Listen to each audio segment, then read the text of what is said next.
سلام كبرات تخاتلتي لول زينا نلومي قدام طرخل تخلتشد 18 عامة مرت اواناو زينا حيزلكم قريبا له كتكتاتلو يعدم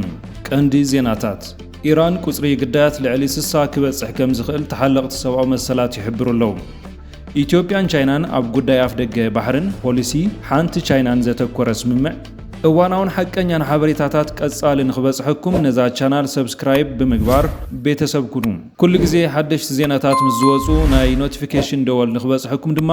ምልክት ወይ ስእሊ ደወል ምስቃት አይትረሱም ነዚ ቪዲዮ ድማ ላይክ በመግባርን ንኻልኦት ንخبصح ሼር በመግባርን ደገፍኩም አርዩና ኢራን ቁጽሪ ግዳያት ልዕሊ ስሳ ከም ዝበጽሐ ተሐለቅቲ ይሕብሩ أملا إيران تقلقلو زلو حزباو نعبنا قددب زخدلو زلو وان بسنكي زكاير زلو غونص بزحات سبات هيوتوم يسونو كم زلو تتاوقت سبعو مسلات يقلصوم اب حبرات منغستات امريكا زمدبرو تكال حرنا كم زحبرو كساب حجي 48 تقاوم تقتلو كلو بوغن حيلتات صدتا دما 14 ابالات تقتلو ملو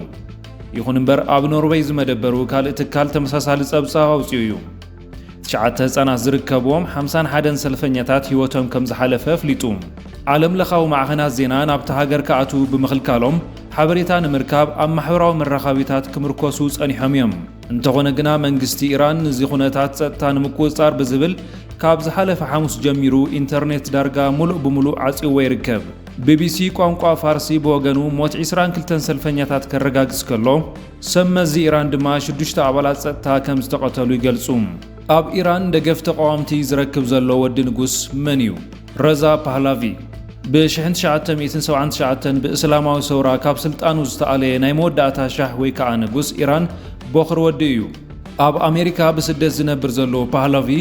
ኣብ ዝሕጂ እዋን ዝካየድ ዘሎ ተቃውሞታት ሓደ ካብቶም ቀንዲ ኣቃልቦ ዝረኸቡ ሰባት ኮይኑሎ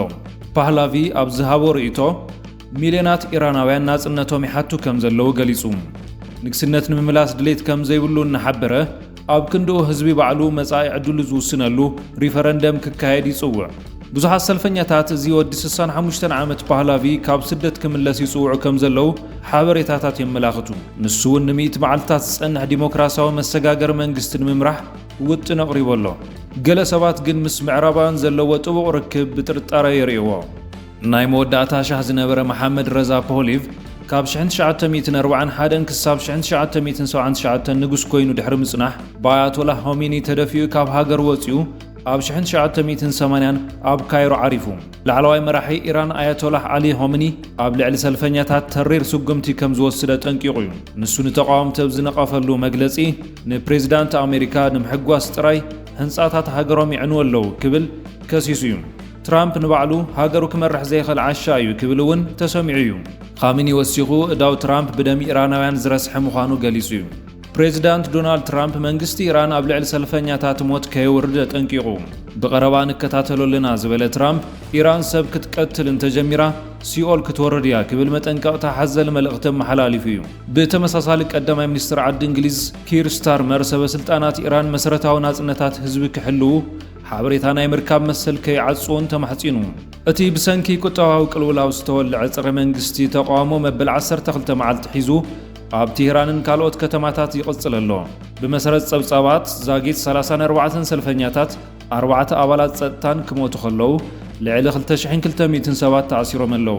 ረዛ ፓህላቪ ብወገኑ ተቃውሞታት ብዝለዓለ ናህሪ ክቕጽሉ ጻውዒት ኣቕሪቡ እዩ ቢቢሲን ዓለም ለኻዊ ማዕኸናት ዜና ዘረጋገጽዎ ቪድዮታት ኣብ ዝተፈላለዩ ከተማታት ብዙሕ ህዝቢ ክእከብ ከም ዝተረኣየ እንተኾነ መንግስታዊ መራኸብታት ኢራን ግና እቲ ኩነታት ንምግዳድ ዝግበር ዘሎ ጻዕሪ እዩ ክብል ይነቅፍ ኢትዮጵያን ቻይናን ጉዳይ ኣፍደገ ባሕርን ፖሊሲ ሓንቲ ቻይናን ዘተኮረ ስምምዕ ኢትዮጵያ ታይዋን ክፍሊ ግዛት ቻይና እያ ዝብል መርገጽያ ክትስምዕ ከላ ቻይና በወገና ኢትዮጵያ ኣፍደገ ባሕሪ ንምርካብ ንዘለዋ ድሌት ኣፍልጦ ሂባያ ሚኒስትር ጉዳያት ወጻኢ ቻይና ዋንጊዩ ኣብ 2026 ናብ ኣፍሪካ ኣብ ዘካየዶ ናይ መጀመርታ ዑደት ኣብ ዞባዊ ምትእስሳርን ልምዓት ዘተኮረ ዘተካይዱ እዩ ቻይና ሉዓላውነትን ግዛኣታዊ ምሉእነትን ሃገራት ብዘኽበረ መንገዲ ኣብቲ ዞባ ምትእስሳር ሎጂስቲክ ባሕሪ ንምሕያል ዝግበር ጻዕሪ ከም እትድግፍ ገሊጻ ካብዚ ብተወሳኺ ወደብ ባሕሪ ንምርካብ ሓደ ካብቶም ምትእስሳር ባሕርን ምስሳን ዝሕግዙ ኣገደስቲ ስጉምትታት ምዃኑ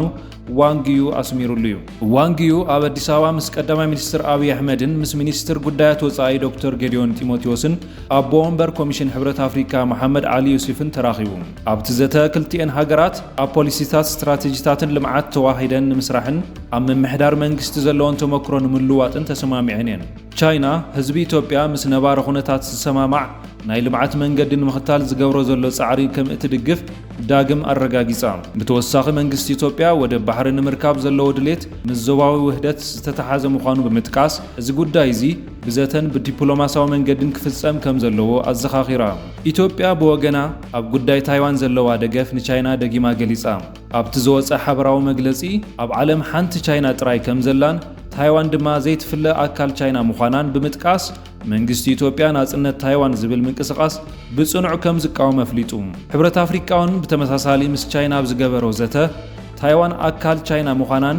መትከል ሓንቲ ቻይና ከም ዝድግፍን ኣረጋጊጹሎም። እዚ መግለጺ ዝወፀ ቻይና ኣብ ከባቢ ታይዋን ወተሃደራዊ ልምምድ ብምክያድ ምስ ምዕራባውያን ዘለዋ ወጥሪ ኣብ ዝለዓለ ደረጃ ኣብ ዝበፅሐሉ ዘሎ እዋን እዩ። ብተወሳኺ ቻይናን ሕብረት ኣፍሪቃን ኣብ መግለጺኦም ብዛዕባ እቲ ኣብ ቬንዙዌላ ዘጋጠመ ፖለቲካዊ ለውጢ ዘለዎም ስክፍታ ገሊጾም ሉዓላውነትን ግዛኣታዊ ምሉእነት ሃገራት ምኽባር መሰረታዊ መትከል ዓለም ለኻዊ ሕጊ ምዃኑ ብምጥቃስ ኣብ ውሽጣዊ ጉዳያት ሃገራት ጣልቃ ምእታው ክውገድ ከም ዘለዎ ኣስሚሮምሉ። ክቡራት ተኸታተልቲ ሉል ዜና ንሎሚ ዘዳለናዮ ዓበይቲ ዜናታት እዚኣቶም ነይሮም። እዋናውን ሓቀኛን ሓበሬታታት ቀጻሊ ንኽበጽሐኩም ነዛ ቻናል ሰብስክራይብ ብምግባር ቤተሰብ ኩኑ። ነዛ ቪድዮ ድማ ላይክ ብምግባር ንኻልኦት ንኽበጽሕ ሼር ብምግባርን ደገፍኩም ኣርዩና። ኩሉ ግዜ ሓደሽቲ ዜናታት ምስ ዝወጹ ናይ ኖቲፊኬሽን ደወል ንኽበጽሐኩም ስእሊ ደወል ምጽቃጥ ኣይትረስዑ። ስለ ዝተኸታተልኩምና ኣዝና ነመስግን። ሰላም።